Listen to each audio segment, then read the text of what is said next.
there are a lot of allegations against Sanamanya.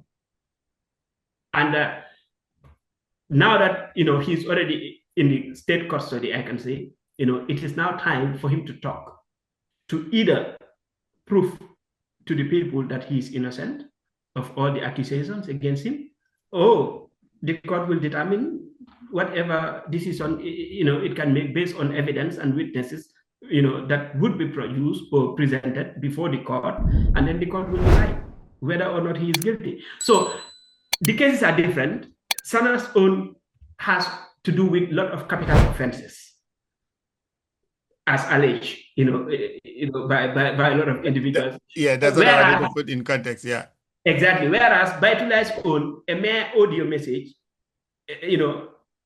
it depends on what has been communicated in the audio and to who,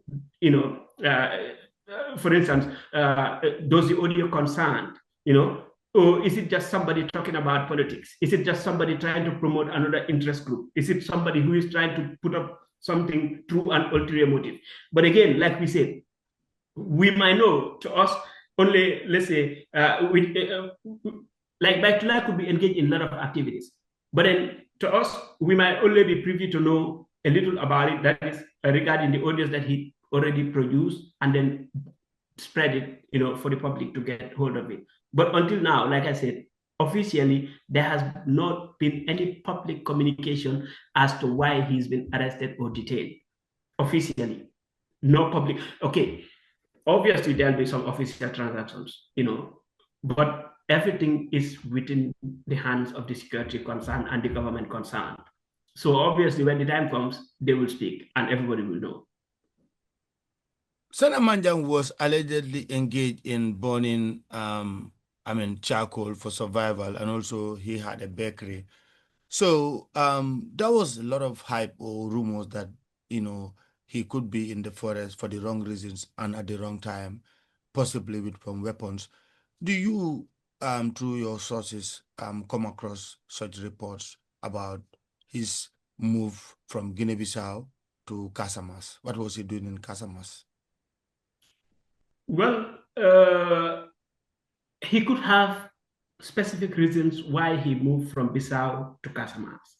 But also, whatever the reasons are, one thing is certain, that is, I can say, is also trying to look for survival, kind of.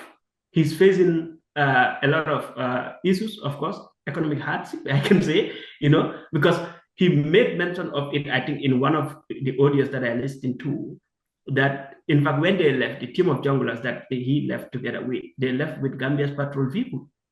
And in that audio, it is indicated that they sold the vehicle for a certain amount of CFA, millions in CFA, even the amount was mentioned in the audio, but I am not, I don't want to, reference any specific amounts or whatever, because those things could be rectified or corrected later on, or something else could come up new. So I don't want to be too much, I don't want to focus too much on it. But what was said in the audio is that they sold the patrol vehicle and then the money was divided among themselves.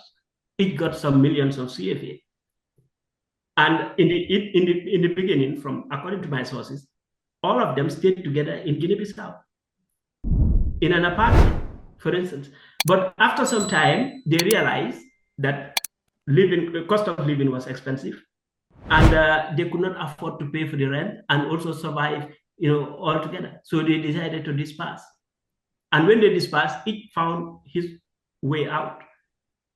Sana was on another end, others also, each of them left individually. And even according to my sources, Nuha Baji also left. And that is one of the reasons why Nuha is currently alleged to be engaged in fishing activities in Bissau. Because he told somebody, according to my sources, that it is a lucrative business. And he thought he could be engaged into the business, at least to make a good living or survive, to have a good survival, kind of, for himself. So who knows if Sana was also facing a difficult time in Bissau to an extent that he might not be able to, even survive or feed himself properly, for instance. Who knows if he ended up, like contacting Baitulai or his friends or families or people that he might know in Casamas, and then decide to move over, for instance.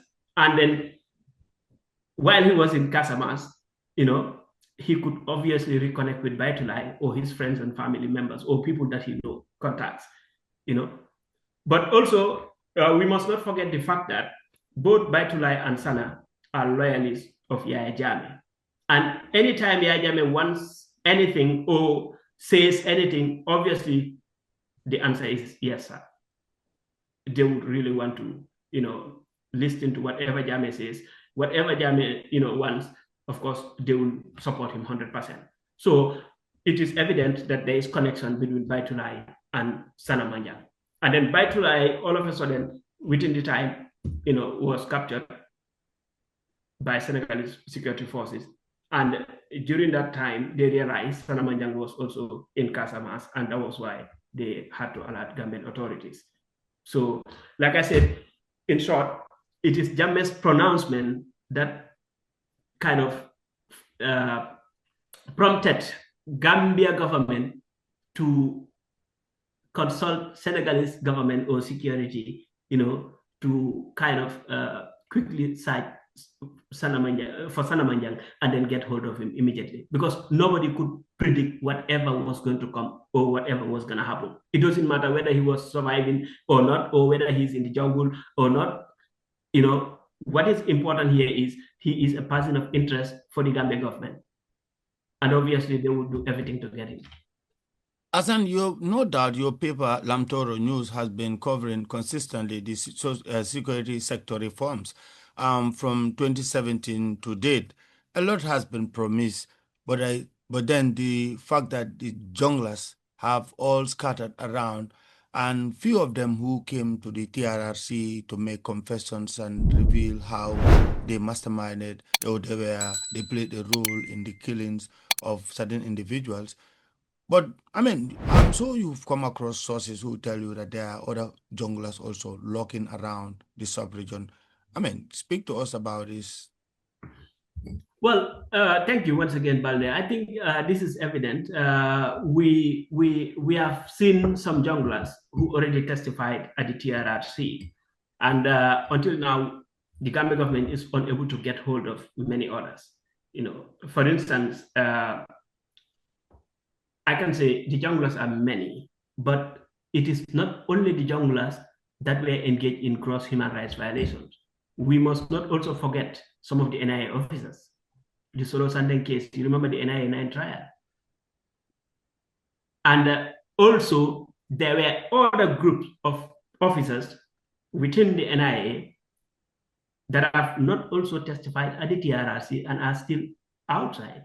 So that brings into mind the likes of Alaji Moore. Alaji Moore was at one time with the NDA, then later NIA, back and forth, things like that. But Alaji Moore is also adversely mentioned by a lot of people. And he's believed to be in Scotland, So he's also on the run. He's a person of interest for Gambia government. But we also have many other junglers now, besides all these NIA officers that were mentioned and Alaji Moore and his team. The junglers team, for instance, they had two different groups. But I'll just summarize, for instance, some of them that were the most popular names that came up as part of people who have been alleged to be part of the junglers. And these junglers, for the military, they call them the patrol team. But then, again, they are the same patrol team members that are referred to as the Black Blacks, others call them the Hit Squad, and then others call them the junglers. It's the same groups of people. Of course, the most wanted among them and the most feared, we all know, that is Sana Manjang. Okay? You have Suleiman Sambu. He's also in Guinea-Bissau. Mustafa Sane is in Guinea-Bissau. Noah Baji is in Guinea-Bissau. Okay? And you have Bailo is in Germany here. He has already been tried, by the Germans, we all know. Sam Michael Korea is in USA. Okay? You have Modu Jaju Rambo. He's in Guinea-Bissau. Okay? You have Aliu Jeng. He was one of those that testified at the TRRC. Ismaila Jammeh testified at the TRRC. Amadou Badji testified at the TRRC. Okay, you have Sekuba Jaju. He is also alleged to be in Guinea-Bissau. Malik Jata testified at the TRRC. You know, you have Oya Omar Jallo. He testified at the TRRC. Okay, Solo Bojang was also mentioned, and Solo Bojang currently is in Casamance. I mentioned that in my article. You know, that he's in Casamance. Kausu Kamara Bombarde was also at one time part of them. And at one point, he was even a commander of this patrol team. The late Borakoli, Major Borakoli, was also a commander at one point, and he was part of them. Okay, you have Sirif Gise's name was also mentioned. Even Musa A.N. Sar, he was here in Germany. I don't know if he is still here. You know, he was one of the drivers. If you remember, at one point he had an accident along the way on the way to Kanilai or from Kanilai, in Fonyi.